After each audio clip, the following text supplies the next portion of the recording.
What if the Alliance storyline was booked in 2002? And welcome back, guys. And again, this is Mikeratto. And well, this is a huge one considering that, well, we have the Alliance storyline in real life. Well, it rocks for some reason, while people have their different opinions toward the storyline. And well, yeah, we have some different perspectives on the wrestlers and the people involved in the storyline. So, well, in this what if, we're going to consider the ongoing debuts and etc. during the Alliance storyline and etc. So, by 2001, well, we know Ric Flair debuted after the Alliance storyline, which, well, yeah. And also, while in this timeline, there's a lot of changes. So, here we go. While for this timeline, there's a lot of heel turns didn't happen. The Undertaker's heel turn, Austin's heel turn, and Chris Jericho's heel turn. That means that these three will remain baby faces. And as for the main event scene at WrestleMania 17, Vince McMahon will try to interfere, but yeah, just to make the crowd happy, while The Rock and Austin destroys Vince McMahon when he tries to interfere, and then Austin wins the title due to the distraction. And then while Austin walks away at WrestleMania being cheered by the fans, we don't see the handshake. And then, or just have Rock and Austin had the handshake instead of Vince and Austin. So the main event scene will be covered with Austin, Undertaker, Triple H, Kurt Angle, or if The Rock returns during his on and off part-time schedule here, well, you can involve him here. And as for Chris Jericho, well, he will be more involved in the Intercontinental Championship, winning it more and more and more here. That means, well, he's on the mid-card scene as of yet. Which means that, well, going into 2002, well, same as real life, or rather a different storyline, Triple H actually didn't injure his quads.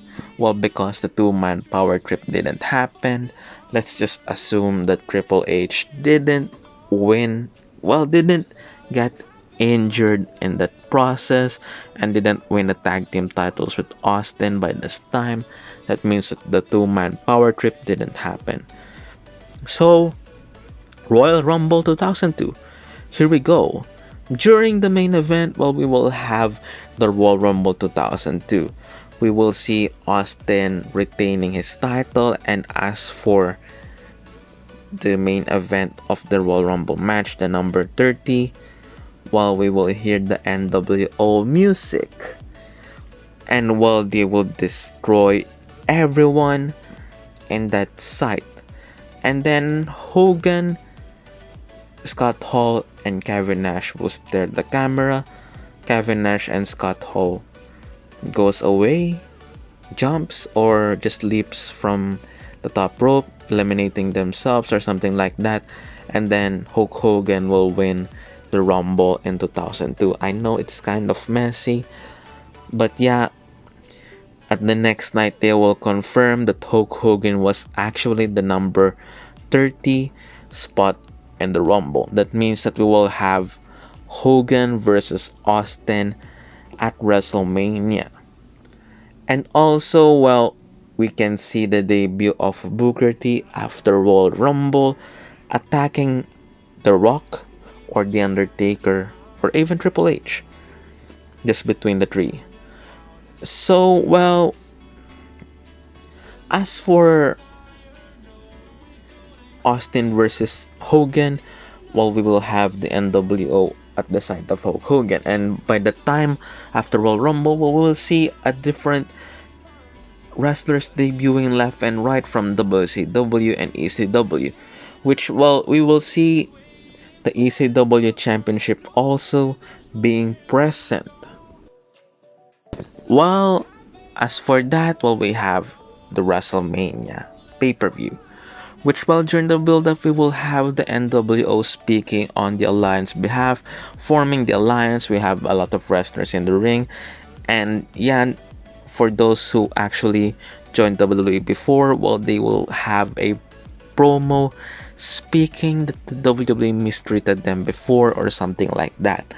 Which, well, it is common these days with wrestlers being fired, so have that, well, promo with Vince McMahon standing in the, well, in the entrance ramp with his family, and they were listening to all of these complaints left and right. So yeah, you can have that, and even at WrestleMania while this match has happened, Hogan versus Stone Cold, with Hogan winning. You can have The Rock versus Booker T, with The Rock winning. You can have The Undertaker and Kane versus The Outsiders, with the Brothers of Destruction winning. You can have Kurt Angle versus Rhino, with Rhino retaining his title. We can have Chris Jericho versus Rey Mysterio if he's here, and have Rey Mysterio win the Intercontinental Championship in his WrestleMania debut. Well, it's a huge push, and well, they have their own history in WCW.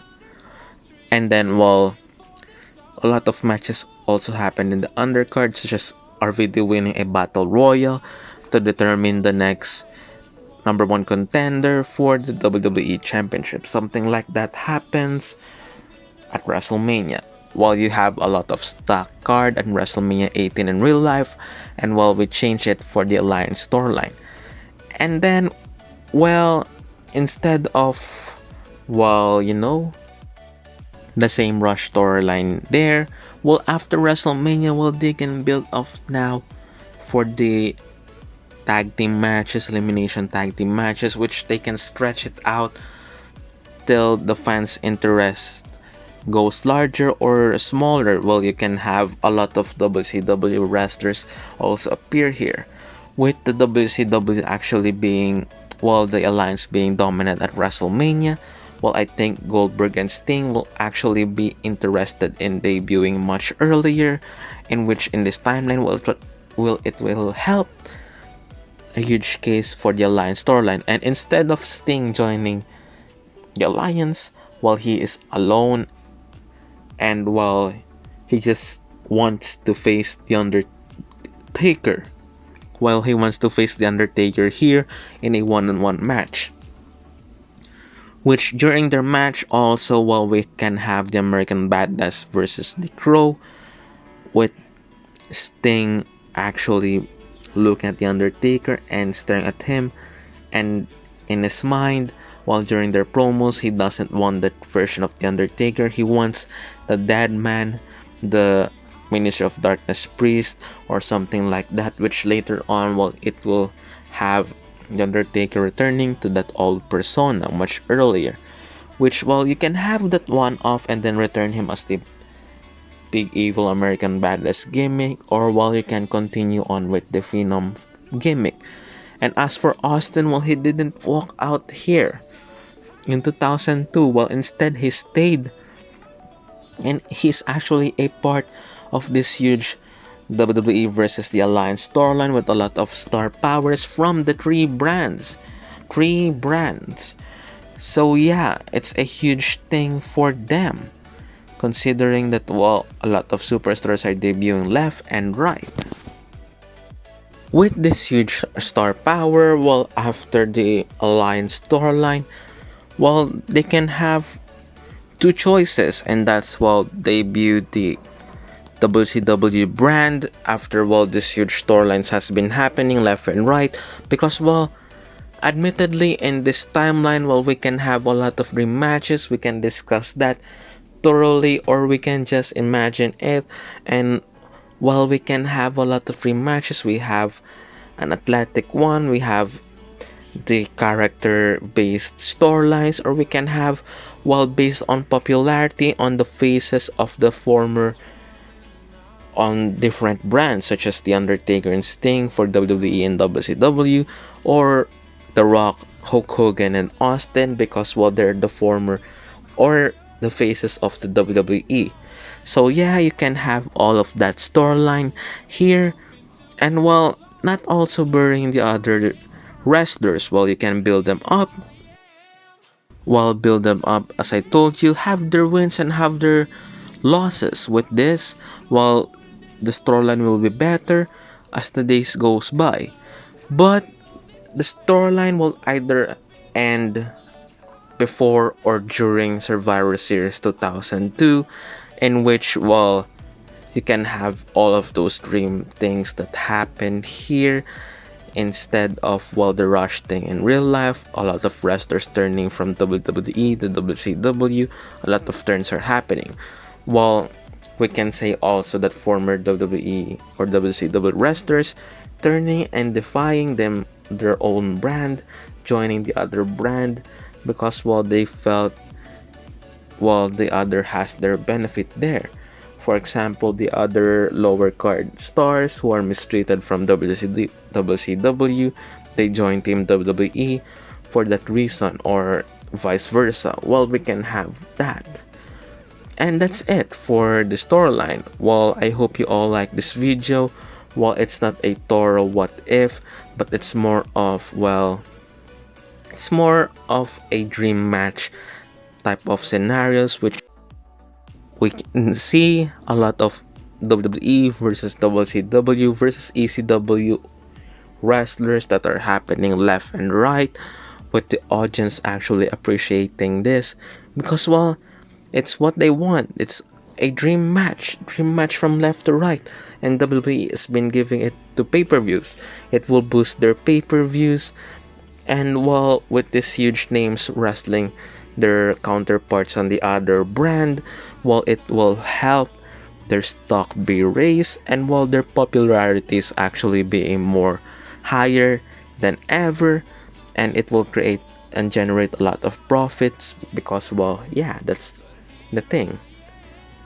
So yeah, I'm not being thorough to this what if, but it's more of explanation of why waiting for the other debut will help the Alliance storyline more, and instead of them being a de facto heel, well, we can have some superstars there being heel on the Team Alliance, but not all are totally heels like Sting because, well, you can't turn him heel. Instead, well, we can have them running solo or just asking or demanding for a match or just building off the match that the fans would want to see. So yeah, that's my what if. I hope you all like it. Like, comment down below, share, subscribe again. And this is Mikeratto. Take care and peace.